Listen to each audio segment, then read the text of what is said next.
Welcome to Confessing the Faith, a theological and devotional walk through the 1689 Baptist Confession of Faith. I am your host, Sam Waldron, pastor of Grace Reformed Baptist Church in Owensboro, Kentucky, and president of Covenant Baptist Theological Seminary. In this talk, we return to chapter 4 of the 1689, which is entitled Of Creation, and I want to draw your attention in this talk to paragraph 3 in particular, which reads as follows. Besides the law written in their hearts, they received a command not to eat of the tree of knowledge of good and evil, which, whilst they kept, they were happy in their communion with God and had dominion over the creatures. The confession here plants two seeds which grow into important doctrines in later chapters. The first seed is the mention of the law written in their hearts. This is a reference to what is also called the moral or natural law. In chapter 19, this becomes an important and foundational concept in the confession's treatment of the law of God.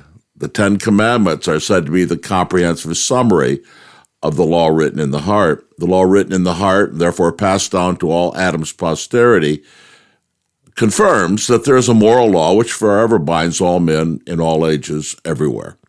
It is this law which Christ fulfilled and for which he suffered. With the massive confusion in our day with regard to God's moral law, spread by dispensationalism, New Covenant theology, and other deviant views, the concept of the law written in the heart is critical. The classic biblical witness to this law is what Paul writes in Romans 2:14 and 15. For when Gentiles who do not have the law do instinctively or by nature the things of the law, these not having the law are a law to themselves in that they show the work of the law written in their hearts, their conscience bearing witness, and their thoughts alternately accusing or else defending them.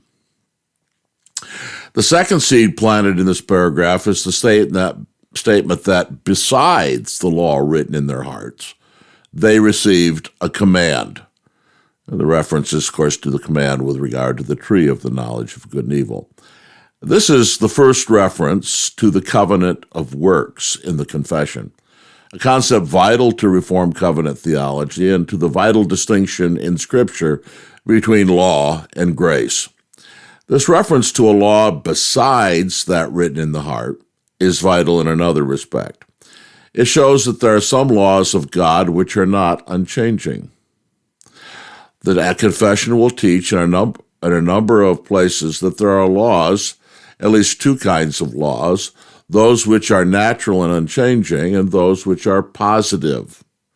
That is, like the one mentioned here in chapter 4, paragraph 3, that are positive, that is, added to the laws written in the heart.